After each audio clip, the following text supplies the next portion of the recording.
नमस्कार साथियों, मैं वीरेंद्र कुमार स्वागत करता हूं आपकी अपनी करंट अफेयर की क्लास में। आज हम बात करते हैं अंतरिक्ष एवं रक्षा प्रौद्योगिकी के बारे में। हमने पिछली कक्षा में अध्ययन किया था राष्ट्रीय परिदृश्य के बारे में। उसको हमने अच्छी तरीके से पढ़ लिया था। आज हम बात करते हैं अंतरिक्ष एवं रक्षा प्रौद्योगिकी के बारे में। इसके अंदर है स्टीलथ गाइडेड मिसाइल विध्वंसक INS इम्फाल को नौसेना में शामिल किया। इसको नौसेना में शामिल क्यों किया गया? क्योंकि ये समुद्र की निगरानी के लिए इसको रखा गया है। ठीक है। रक्षा मंत्री राजनाथ सिंह की उपस्थिति। रक्षा मंत्री राजनाथ सिंह की उपस्थिति में 26 दिसंबर 2023 को भारतीय नौसेना में इसको शामिल किया गया है। INS इम्फाल 15वीं स्टील्थ निर्देशित मिसाइल विध्वंस परियोजना के तहत निर्मित 4 युद्धपोतों में तीसरा युद्धपोत है। इसका डिज़ाइन किसने किया है? इसका डिज़ाइन किया है Mazagaon dock ship builders limited MDL Mumbai द्वारा इसको निर्मित किया गया है। ठीक है। इसके बारे में हम इसके आगे बात करते हैं। Autonomous flying wing technology demonstrator का सफल उड़ान परीक्षण। रक्षा अनुसंधान एवं विकास संगठन ने autonomous flying wing technology demonstrator का सफल उड़ान परीक्षण किया है। ये क्या होता है? सफल उड़ान परीक्षण स्वदेशी रूप से विकसित इस उच्च गति वाले मानव रहित विमान फ्लाइंग विंग का उड़ान कर्नाटक में चित्रदुर्ग एरोनॉटिकल टेस्ट रेंज से दिसंबर 2023 में किया गया है।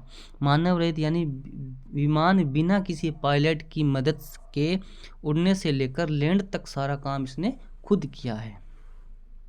फिर बात करते हैं भारतीय वायुसेना ने किया एयर डिफेंस मिसाइल सिस्टम का परीक्षण। भारतीय वायुसेना द्वारा भारत में विकसित किए गए एयर डिफेंस मिसाइल सिस्टम कौन सा है? समर। इंपॉर्टेंट है, ध्यान रख लेना।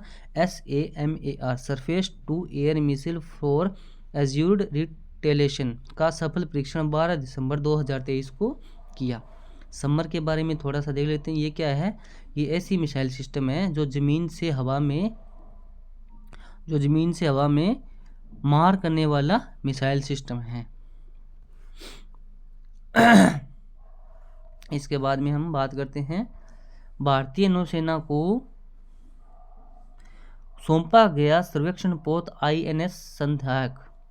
भारतीय नौसेना के लिए बनाए जा रहे 4 विशेष सर्वेक्षण पोत जहाज से पहला जहाज संध्यायक भारतीय नौसेना को 4 दिसंबर 2023 को सौंपा गया। ठीक है। भारतीय नौसेना के लिए 3 पनडुब्बी रोधी युद्धपोत कोचिन शिपयार्ड में लॉन्च। ये क्या है? कोचिन शिपयार्ड द्वारा भारतीय नौसेना के लिए बनाए जा रहे 8 SW शैलो वाटरक्राफ्ट परियोजना के प्रथम 3 जहाजों को 30 नवंबर 2023 को कोच्चि में लॉन्च किया गया। इस परियोजना में क्या है कि ये प्रथम 3 जहाजों को लॉन्च किया गया। उनमें कौन कौन से? माहे, मालवान और मंगरोल शामिल है। ठीक है। फिर next one liner monthly review. ये देखो, रक्षा मंत्रालय ने भारतीय तटरक्षक के लिए 6 अगली पीढ़ी के अपतटीय गश्ती जहाज़ों की खरीद के लिए किस कंपनी के साथ 1614 करोड़ के अनुबंध पर हस्ताक्षर किए हैं? ये किए हैं Mazagaon dockyard ship builders limited में। ठीक है। देश की रक्षा खरीद परिषद ने किस मल्टी बैरल रॉकेट लॉन्चर प्रणाली के लिए 6400 रॉकेट खरीदने हेतु 250 करोड़ के प्रस्ताव को मंजूरी दी है? ये कौन सा है? ये है पिनाका। ठीक है। इसके बाद में हम बात करते हैं अन्य किसी देश से नहीं मिल पाने के कारण इसरो ने मानव मिशन गगनयान, कौन सा? गगनयान के लिए किस सिस्टम को स्वदेशी रूप से विकसित करने का निर्णय लिया है? ये लिया है ECLSM environmental control and life support सब सिस्टम। ठीक है। इसके आगे बात करते हैं अमेरिकी अंतरिक्ष एजेंसी नासा में काम कर रही वह वैज्ञानिक जो मंगल ग्रह पर रोवर का संचालन करने वाली पहली भारतीय बन गई हैं। ये कौन बन गई हैं? डॉक्टर अक्षय कृष्णमूर्ति। ठीक है साथियों, आगे बात करते हैं कैम्ब्रिज विश्वविद्यालय के खगोलविद रॉबर्टो मेयोलिनी की टीम ने किस आकाशगंगा में अब तक का सबसे पुराना ब्लैक होल यानी 13 अरब वर्ष पुराना खोजा है? ये खोजा GNZ11। ठीक है। देश की रक्षा अधिग्रहण परिषद ने वायुसेना के लिए 97 तेजस लड़ाकू विमान के अतिरिक्त 156 कौन से हेलीकॉप्टर खरीदने की मंजूरी 30 नवंबर 2023 को दी है? ये दी है प्रचंड हेलीकॉप्टर। विश्व की पहली उड़ने वाली बोट ई फेरी का सफल परीक्षण किस देश में किया है? हम बात कर रहे थे विश्व की पहली उड़ने वाली बोट ई फेरी का सफल परीक्षण किस देश में किया गया है? ये किया गया है स्वीडन में। कहाँ किया गया है? ये स्वीडन में। ठीक है। इसके बाद में हमने अंतरिक्ष प्रौद्योगिकी के बारे में हमने बात कर लिया। फिर हम बात करते हैं आर्थिक परिदृश्य के बारे में। इसके अंदर जो पहले जो छोटे छोटे पॉइंट दिए होते हैं उसके बारे में हम बात करते हैं। बुनियादी ढांचा के विकास हेतु भारत और एडीबी के मध्य ऋण समझौता। विदेशों से धन प्रेषण प्राप्ति में भारत शीर्ष पर। प्रधानमंत्री ने किया सूरत डायमंड एक्सचेंज का उद्घाटन। स्नातकों के बीच बेरोजगारी दर घटाकर 13.4% हुई। आरबीआई ने मौद्रिक नीति समीक्षा में रेपो दर को अपरिवर्तित रखा। केम्पेगौड़ा का टर्मिनल 2 दुनिया के सबसे खूबसूरत हवाई अड्डों में शामिल। ठीक है। अब एक एक करके हम इसकी विस्तृत चर्चा कर लेते हैं। सबसे पहले है बुनियादी ढांचा के विकास हेतु भारत और एडीबी के मध्य ऋण समझौता। इसके अंदर क्या है? एडीपी यानी कि एशियाई विकास बैंक के साथ 250 मिलियन डॉलर के 2 ऋण समझौतों पर 15 दिसंबर 2023 को हस्ताक्षर किए हैं। ठीक है। ये 250 मिलियन डॉलर के 2 ऋण कौन कौन से हैं?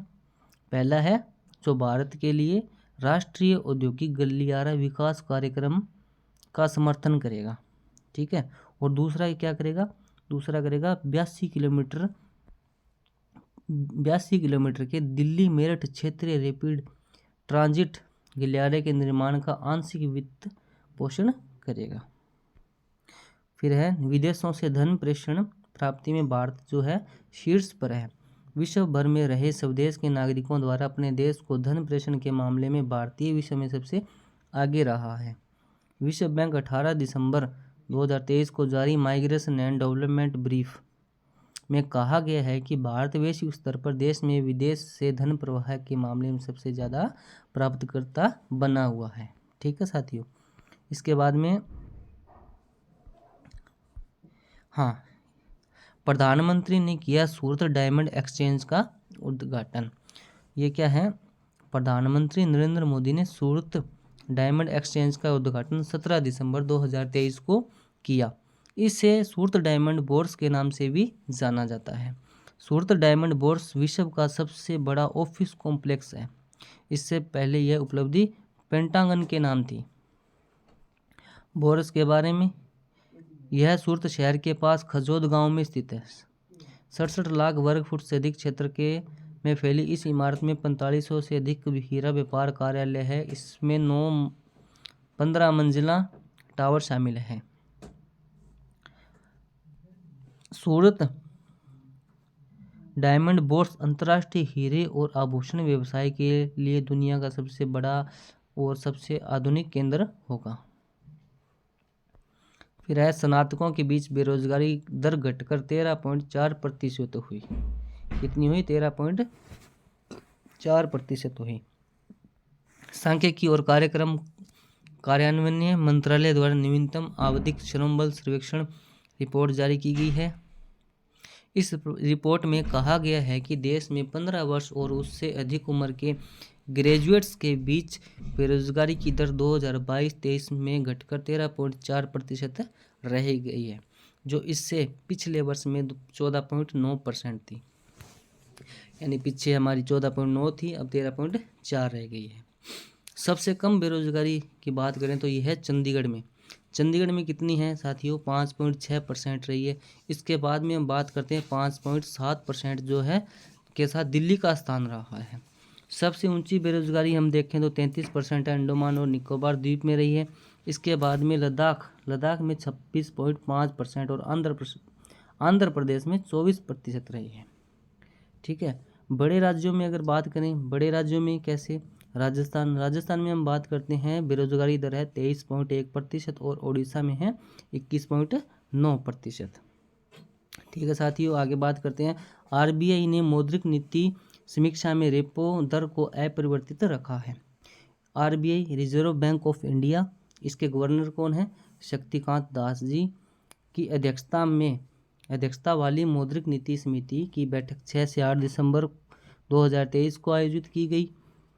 ठीक है, इसके बाद में भारतीय रिजर्व बैंक की मौद्रिक नीति समिति ने अपनी दिसंबर की समीक्षा बैठक जो अभी बैठक की है ना, उसके अंदर इसमें नीतिगत जो इसकी रेपो दर है उसको 6.5% पर लगातार 5वीं बार बरकरार रखा है। ठीक है।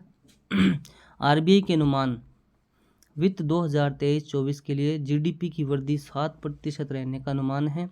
2024-25 की पहली तिमाही के लिए वास्तविक जीडीपी ग्रोथ 6.7, दूसरी के लिए 6.5, तीसरी के लिए 6.4% रहने का अनुमान है। केम्पेगौड़ा का टर्मिनल 2 दुनिया के सबसे खूबसूरत हवाई अड्डों में शामिल। केम्पेगौड़ा कहाँ है? ये है बेंगलुरु के केम्पेगौड़ा अंतर्राष्ट्रीय हवाई अड्डे के टर्मिनल 2 को दुनिया के सबसे खूबसूरत हवाई अड्डों में से एक के रूप में इसे मान्यता मिली है। इसके साथ ही इस हवाई अड्डे को यूनेस्को के प्रिक्स वर्लेस द्वारा इंटीरियर के लिए विश्व विशेष पुरस्कार 2023 से सम्मानित किया गया है। बेंगलुरु हवाई अड्डा यह प्रतिष्ठित मान्यता प्राप्त करने वाला एकमात्र हवाई अड्डा है। कौन सा हवाई अड्डा है? यह एकमात्र हवाई अड्डा है। इसके बाद में हम इसका न्यूज इन शॉर्ट। ग्राम मानचित्र पंचायती राज मंत्रालय ने ग्राम पंचायत द्वारा स्थानिक योजना को बढ़ावा देने के उद्देश्य से भौगोलिक सूचना प्रणाली एप्लीकेशन ग्राम मानचित्र का शुभारंभ दिसंबर 2023 में किया है। यह एप्लीकेशन ग्राम पंचायतों को भू स्थानिक तकनीक का उपयोग करके ग्राम पंचायत स्तर पर योजना बनाने में सुविधा और सहायता प्रदान करती है। ठीक है, इसके साथ ही मंत्रालय ने इन कार्यों के लिए जियो टैग यानी जीपीएस निर्देशांक के साथ फोटो खींचने में मदद करने के लिए एक मोबाइल आधारित समाधान एक्शन स्पॉट भी लॉन्च किया है। फिर हम बात करते हैं करंट अफेयर का मंथली रिव्यू वन लाइनर। कोयला मंत्रालय के तहत भारत कोकिंग कोल लिमिटेड ने किस अत्याधुनिक वॉशरी का वाणिज्य परिचालन 29 दिसंबर 2023 को शुरू किया? 5 मिलियन टन प्रतिवर्ष मधुबंध वाशरी। ठीक है।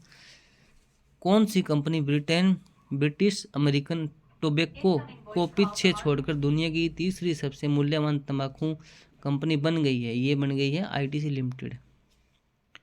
फिर संयुक्त राष्ट्र द्वारा, ये आप देख लेना, देश का बुलेट ट्रेन का पहला रेलवे स्टेशन कहाँ बनकर तैयार हो गया है? Sabarmati multi modal transport hub Ahmedabad. किस परमाणु ऊर्जा परियोजना की चौथी इकाई में पहली बार कंट्रोल फिशन चैन रिएक्शन का शुभारंभ 17 दिसंबर 2023 को किया? काकरापार परमाणु ऊर्जा परियोजना। भारतीय कृषि अनुसंधान संस्थान के शोधकर्ताओं के अध्ययन परिणाम के अनुसार भारत में घटती भूमि उत्पादकता के कारण कृषि उत्पादकता को प्रतिवर्ष औसत कितना नुकसान हो रहा है? 3654 प्रति हेक्टेयर। इसके बाद में बात करते हैं अमेरिकी चिप निर्माता कंपनी एमएमडी ने भारत में अपना वैश्विक डिजाइन केंद्र कहाँ शुरू किया है? ये किया है बेंगलुरु में।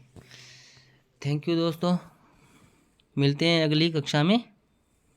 स्वस्थ रहिए, मस्त रहिए और लगातार पढ़ते रहिए।